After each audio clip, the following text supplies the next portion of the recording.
এখন তাদের জন্য একটি বিশাল আনন্দের খবর যে হচ্ছে সকল শিক্ষার্থী কলেজে ভর্তি হতে পারবে, বিশেষ করে যারা 2টি বিষয় কোর্স খাবে।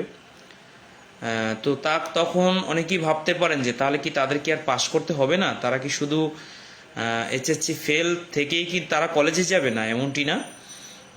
তাদের বিষয় হচ্ছে যে সকল শিক্ষার্থী 2টি বিষয়ে ফেল করবে, এই ফেইলের সাবজেক্টগুলো নিয়েই তারা যে কোনো একটি কলেজে ভর্তি হবে এবং এই ফেইলের 2টি বিষয়ে পরবর্তী বছর সে পরীক্ষা দিবে এবং এই পরীক্ষা দিয়ে তাকে পাশ করতে হবে।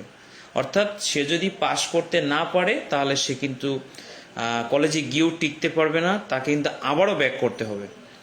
আর যদি সে পাশ করতে পারে, এবং এখানে আরেকটু সুবিধা আছে, আমি একটু বলে রাখি যে যেসব এসএসসি পরীক্ষার্থীরা ফেল করবেন, এই পরীক্ষার্থীরা কিন্তু যে ফেলের বিষয়ে যে পরীক্ষাগুলো দিবেন পরবর্তী বছর, সেই পরীক্ষা